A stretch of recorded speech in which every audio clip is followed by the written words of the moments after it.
ya akhi ya ukti. Salam-salam hai saudaraku, semoga Allah merahmatimu. Salam-salam wahai semua, semoga hidup jadi bahagia.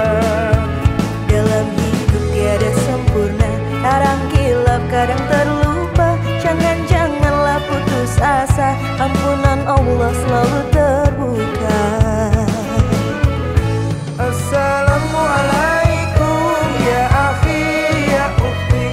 Assalamualaikum ya akhi ya ukti. Ya jatuh kayak gitu, Nay. Berarti kalau kita sebagai anak muda itu memang harus tetap berdaya gitu ya. Masih pada di sini. Iya, Po. Mbak Alisa masih ada di sini. Apa, Tumben Kak? ini pagi-pagi. Nih Ayu mau beresin ini. Nggak apa-apa, diberesin Iya, soalnya aja. agak ribet dari tadi, hujan mulu. Saya Lalerin. sambil beresin ya. Udah puasa masih muncul Po, aja. lagi ngobrolin anak muda. Kan punya ponakan muda. Cocok banget, yang masih muda juga nih. Ikutlah di sini. Masih muda juga, Po. Iya, ngapa sih emang masih muda juga. Po, Po, buka dulu, Po. Opening, Po, opening. Iya, yaudah deh. Opening Po, dulu. kameranya aja, Po. Itu aja. Iya, lo Po, yang Eko, Po. Cakep nggak nih? Gantian, Po. Jangan ketuker teko sama gue. Iya. Assalamualaikum warahmatullahi wabarakatuh. Sobat BKN yang ada di rumah, apa kabar? Semoga semua masih semangat ya puasanya. Inspirasi Ramadan bersama BKN PDI Perjuangan kali ini akan ngomongin anak muda. Cocok banget. Aye juga masih muda, spiritnya merdeka.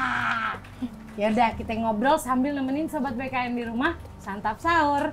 Di sini ada Mbak Alisa. tumben-tumbenan hostnya. Tahu nggak gara-gara siapa, Po? Gara-gara siapa? Gus Mapda. Ngapain temen lagi lo, Gus bestie Mapda lo, Po. sih? Tuh Ngapain gara-garanya. lagi Gus Mapda? Lu kan tahu biasanya gue di mana ya posisinya? Iya dong. Oh, saya kan di mana gitu kan. Ya, terus tiba-tiba kesini, tolong Mbak April katanya gitu. Ada miskom katanya gitu, Po. Kita apain ntar Gus Mapda? Udah, gorengannya kurangin. Ya Alisa udah. nih, apa kabar? Alhamdulillah baik, Po. Gimana, masih suka marah-marah nggak sama anaknya? Masih dia, Po. Masih. Ponakan juga dimarahin. Iya, Mbak, kita pengen tahu nih, Mbak, kalau dari sudut pandang Islam sendiri. Ini kan perkembangan zaman itu kan terus bergulir ya, Mbak. Itu terus anak-anak muda sekarang kadang agak sulit mungkin ya untuk mengimbangi antara modernisasi dengan ketaatan untuk beribadah. Itu kalau menurut Mbak Alisa tuh gimana nih? Sebetulnya tidak ada. Jadi Islam itu disebut sebagai agama yang dia melintasi batas waktu dan batas ruang gitu. Jadi selalu baik gitu. Tapi kadang-kadang kita yang suka membeda-bedakan gitu loh, bahwa Islam tuh ya yang seperti zaman dulu aja titik, itu seakan-akan zaman tuh tidak berkembang gitu. Kolot gitu istilahnya gitu. Iya, padahal tidak. Justru Islam itu selalu akan menjadi jiwa kita pada saat kita melintasi atau bergerak melampaui zaman. Jadi nggak perlu takut sebetulnya dengan kemajuan, dengan teknologi, itu kita nggak perlu takut. Kalau di dalam lingkungan pesantren ya, itu kiai-kiai sering menggunakan kaidah namanya al-muhafadah ala qadimis sholih wa ahdu bil jadidil aslah.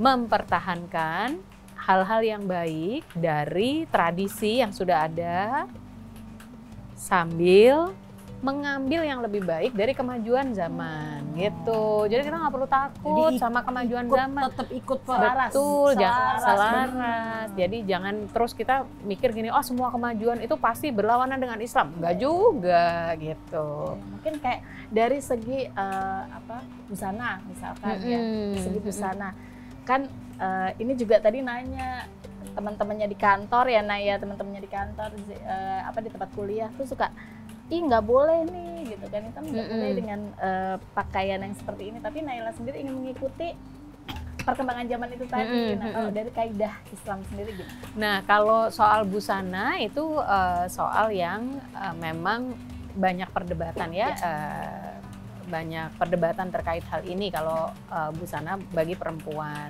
Jadi tinggal, nah yang harus kita ingat adalah ayat-ayat Al-Quran itu memang diturunkan langsung ditujukan kepada Nabi Muhammad SAW gitu. Tapi kita memaknainya itu kan tergantung dari kita nih, menafsirkan itu tuh tergantung dari kita, betul. Makanya kan kita selalu diingatkan kalau mau belajar agama nyari guru yang benar gitu kan, gitu ya. Karena kalau kita hanya memahami sekilas-sekilas sudah gitu agak bahasanya juga bahasa terjemahan, kita bisa salah gitu. Nah, terkait dengan busana itu tafsirnya beda-beda gitu. Nah, tinggal mencari mencari ulama yang selama ini menurut kita pandangan-pandangannya memang bagi kita sangat menggambarkan Islam dan kita ikuti menurut dia bagaimana gitu. Itu lebih baik gitu.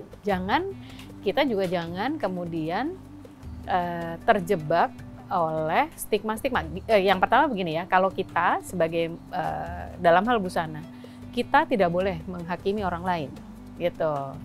Nah, kita sendiri kita perlu untuk menggali lebih dalam sebetulnya bagaimana sih tuntunannya gitu. Jadi jangan juga merasa terintimidasi oleh orang lain gitu. Kalau keyakinan kita begini dan menurut kita tafsirnya begini ya monggo gitu. Yang paling penting itu kita tidak saling memaksakan, karena dalam ya misalnya begini ya, dalam Islam itu kita mengenal banyak sekali mazhab yang berbeda-beda.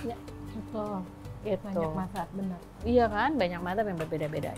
Yang sudah pernah ke Masjidil Haram pasti bisa melihat bahwa orang itu sholat tuh caranya beda-beda, bajunya beda-beda gitu. Betul. Saya 2 bulan yang lalu pergi ke Kairo, Berbeda-beda. pada saat sholat maghrib di sebuah masjid, saya kaget. Depannya masjid penuh, banyak anjing tuh gitu. Karena mazhabnya membolehkan anjing berada di sekitarnya. Iya kan. Imam Ambali ya kalau nggak salah yang membolehkan. Najisnya tetap tidak boleh dimakan tetap, tapi dipelihara boleh gitu. Ada yang begitu.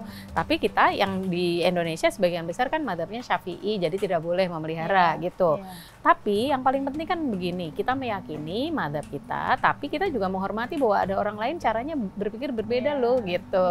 Nah, itu cara kita memahami, dan jangan sampai kita kemudian terjebak dengan keyakinan saya yang paling benar, yang lain harus mengikuti keyakinan saya. Ini antar imam aja beda-beda, bahkan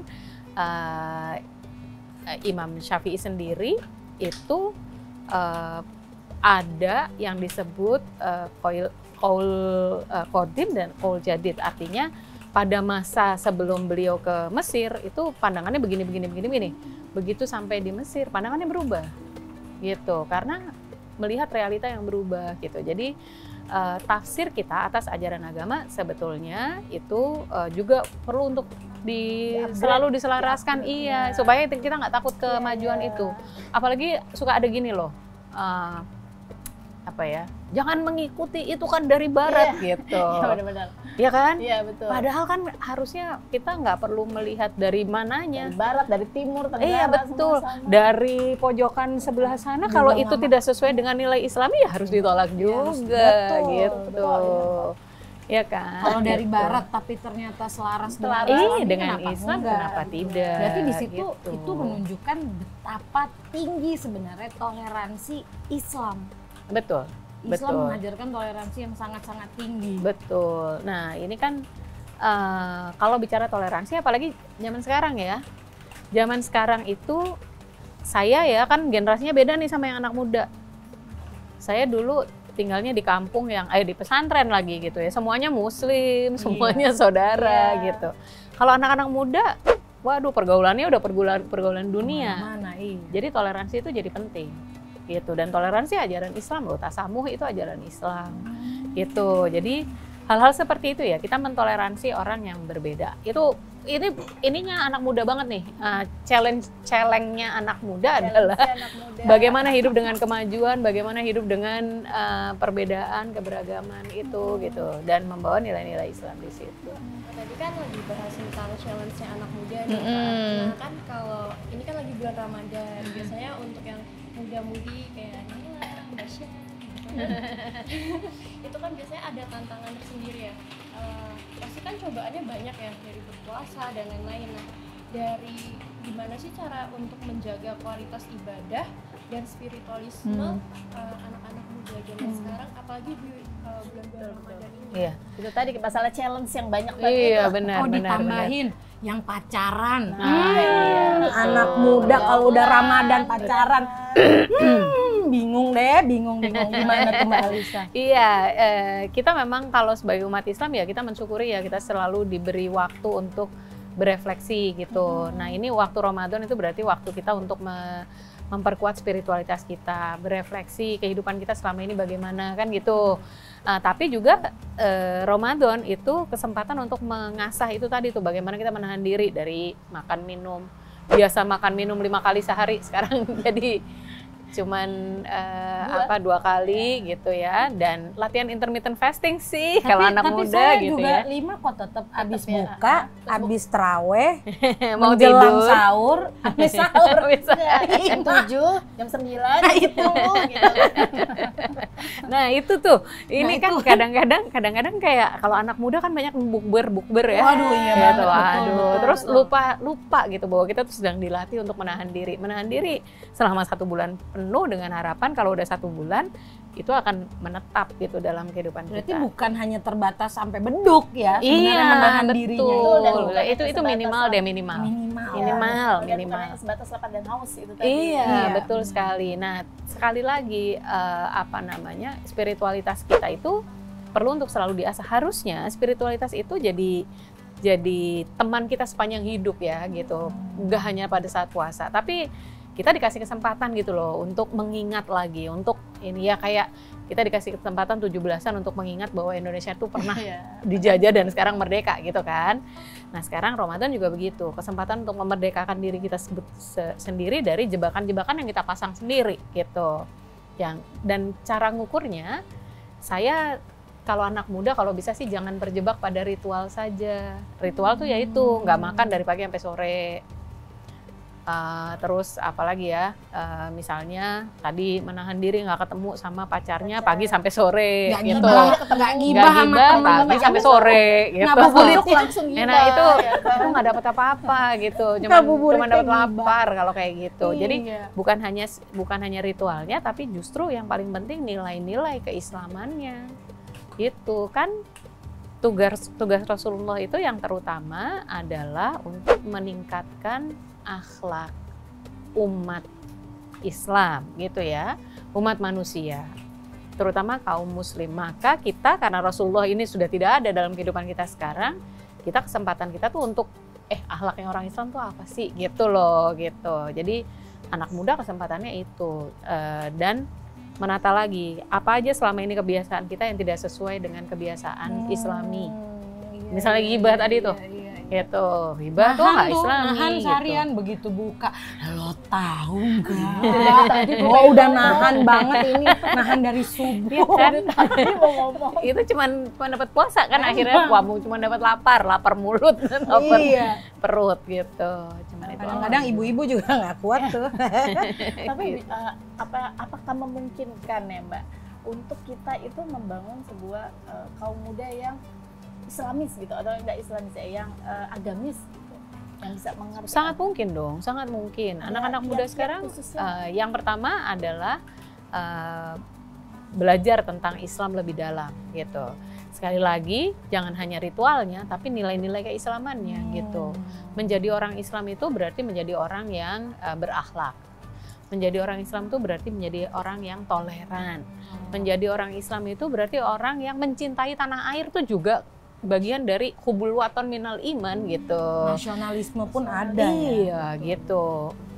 Menjadi waktu saya mampir ke sini waktu itu kita ngomong muslih-muslihah ya gitu. Muslih-muslihah, betul. Menjadi orang yang muslih-muslihah itu juga bagian dari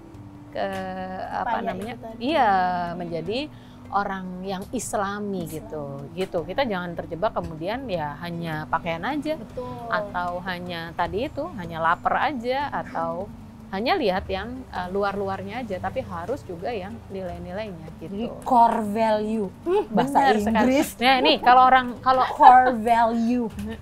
kalau orang Indonesia kan core values-nya adalah Pancasila. Betul. Nah, tugasnya anak muda mencari jadi umat Islam itu core values-nya apa gitu.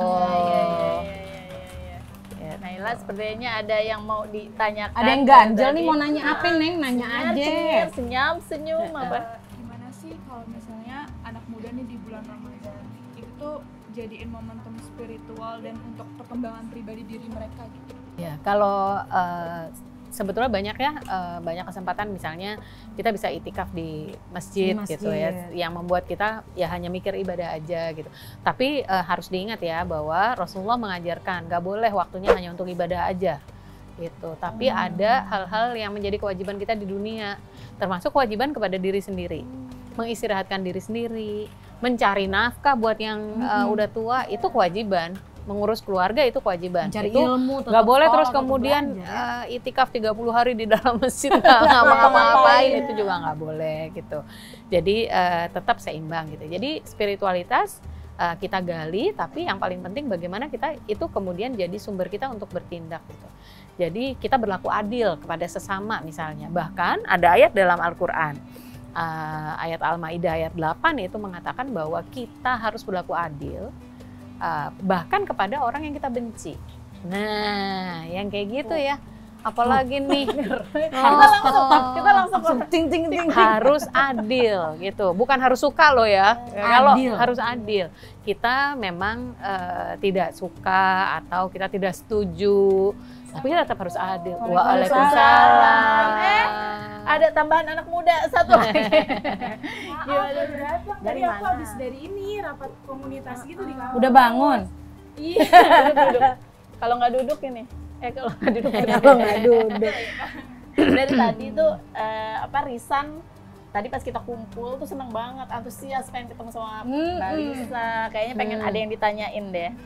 Aku kan tadi tuh abis ini kan rapat gitu organisasi komunitas. Nah, aku tuh pengen apa ya, mencari teman tuh yang inilah yang sama-sama punya Sefrekuensi. visi lah, Ya. ya, visinya ke arah yang lebih baik gitu. Kira-kira ada ini nggak sih, ada masukan, ada saran mungkin gimana caranya memilih teman yang baik di dalam komunitas? Oh, Milih oke. teman yang baik. Oke, yang pertama untuk memilih teman yang baik, kitanya juga harus menjadi orang yang baik dulu, gitu ya. Berkumpulnya Heeh. bersama-sama gitu Iya, ya, Mbak. betul. Itu kalau itu ini istilah bahasa Inggris tuh, birds of a feather flocks together. Orang tuh kalau orang nasionalis ya ketemunya sama orang nasionalis lah gitu, gitu. Kitanya perlu menjadi orang, gampangannya gini deh. Kalau saya punya teman orang kayak saya sekarang, itu seneng nggak sih gitu?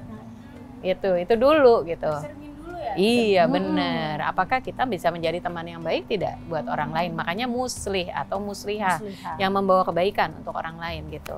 Nah baru setelah itu kita mulai mencari orang-orang yang menurut saya sih yang paling tepat ya orang yang satu dia selaras dengan kita dalam hal nilai-nilai. Kepribadiannya bisa beda, bisa kita banyak ngomong dia pendiam, tapi nilai-nilainya sama enggak gitu. Misalnya orang-orang yang ingin selalu berkhidmah dalam masyarakat. Tadi kan cerita tuh habis kumpul sama teman-teman di komunitas ya, gitu. Nah, berarti kan Risan mungkin orang yang pokoknya ingin berbuat sesuatu untuk masyarakat, gitu ya. Carilah teman-teman yang sesuai dengan Yang itu, sama juga gitu ya. supaya kita nyambung gitu. Nah, tapi yang paling penting juga ketika kita mencari teman, jangan hanya mencari teman yang satu golongan, terutama golongan agama gitu. Kenapa? Satu, dalam Al-Quran Allah sudah berfirman bahwa manusia itu diciptakan berbeda-beda suku gitu dan golongan untuk saling mengenal gitu, bahkan untuk saling menyayangi. Jadi keberagaman itu semuanya juga harus kita kita embrace gitu ya gitu. Jangan kemudian saya maunya hanya sama yang muslim aja gitu, jangan gitu, tapi harus terbuka. Itu tuntunannya dari Quran loh itu gitu ya. Agar tidak timbul Orang fanatisme. berbeda-beda itu kan kehendak Allah. Allah juga sudah menyebutkan bahwa bila saja Allah berkehendak, maka Allah akan menciptakan manusia itu satu golongan. Tapi Allah menciptakan kita berbeda-beda. Gitu. Untuk berlomba-lomba dalam kebaikan. Nah, itu satu. Yang kedua, kita di Indonesia yang dari awal Bhinneka Tunggal Ika. Jadi, jadi kalau kita berteman dengan yang selaras nilai-nilainya, tapi juga berteman dengan orang-orang yang berbeda-beda, itu lebih baik gitu. Luar biasa. Iya.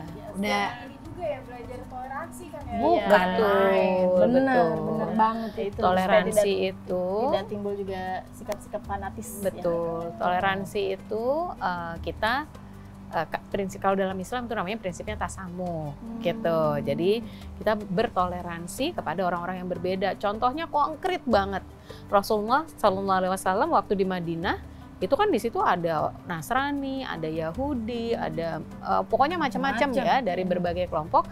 Lalu kemudian Rasulullah membuat inisiatif gitu untuk ayo kita bikin kesepakatan bersama gitu. Yang itu disebut kemudian sebagai Piagam Madinah untuk mengatur kehidupan bersama di sana untuk kebaikan bersama gitu.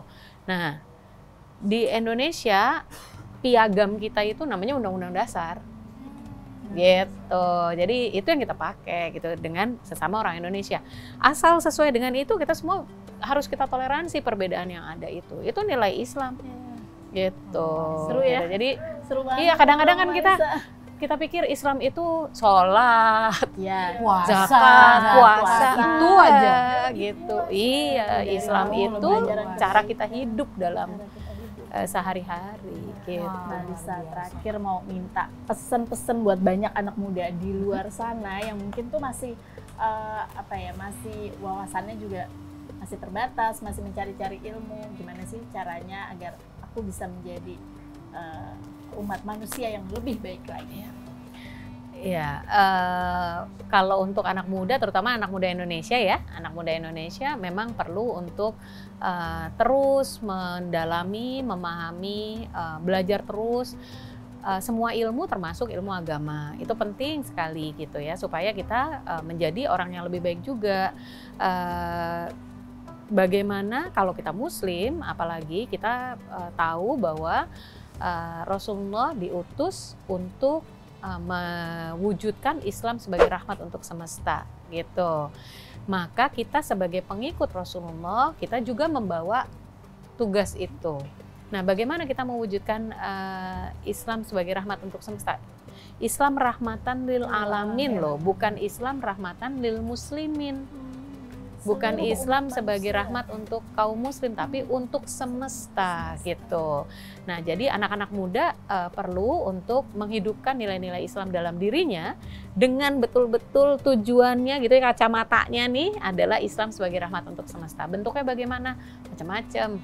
Kita mencintai tanah air kita mencintai orang-orang yang berbeda-beda sesama manusia. Kita terus melakukan kebaikan-kebaikan untuk kebaikan bersama, untuk kebaikan umat manusia, bahkan untuk kebaikan alam. Kalau sekarang ya, udah harus mikir hablum minal alam gitu. Selain Jadi hablum minallah, hablum minas, hablum minal alam gitu. Karena selama ini kita merusak alam, saatnya sekarang kita hubul bi'ah namanya, mencintai lingkungan gitu. Jadi anak muda harus terus berkembang, harus terus belajar dan manfaatkan Ramadan untuk mengasah diri kita sendiri. siap nggak? Siap nggak jadi anak muda yang keren? Iya, yang muslim-muslihat tadi itu. Oke. Wah, seru banget. Nah, Sobat BKN yang ada di rumah, alhamdulillah obrolan kita sahur ini di Inspirasi Ramadan BKN PDI Perjuangan makin seru, makin hari makin seru ya kita. Mbak April yang nggak biasa-biasanya ada di depan kamera. Orang belakang kamera tiba-tiba di depan kamera nih, Mbak. Makanya. Nah, Grogi. teman-teman jangan lupa subscribe YouTube-nya BKNDK. Salah, maaf ya, ya Allah. Anak BKN DKI Kena yang nih pancingannya. yang lagi kita ambil ke BKN PDI Suruh jualan sahur sama Mbak April. Teman-teman jangan lupa subscribe ke YouTube PKN PDI Perjuangan, nyalain loncengnya, teng supaya selalu tahu apa aja yang seru yang ada di sahur dan juga buka puasa. Jadi nggak cuma sahur aja nih, oke? Jadi kita pamit dulu. Selamat makan sahur, jangan lupa zakat, jangan lupa semua, tapi jangan lupa itu tadi core value sebagai seorang Islamnya dicari sama-sama, oke? Kita pamit ya. Wassalamualaikum Warahmatullahi wabarakatuh.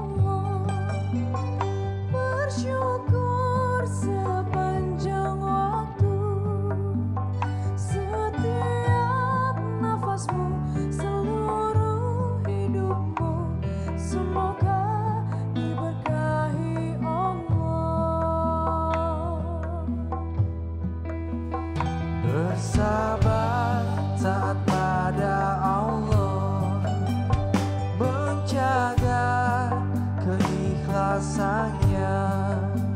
Semoga dirimu, semoga langkahmu diiringi oleh rahmatnya.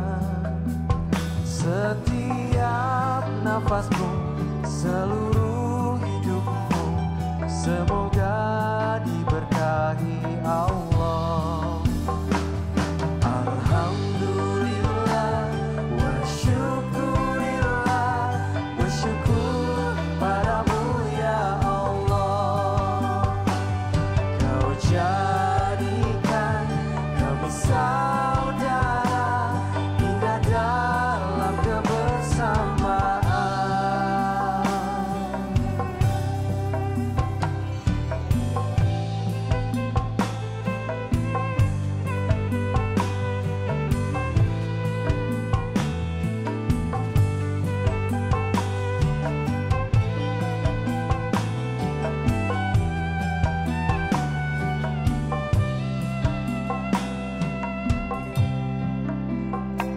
Bersujud kepada Allah, bersyukur sepanjang waktu. Setiap nafasmu, seluruh hidupmu, semoga diberkahi Allah. Semoga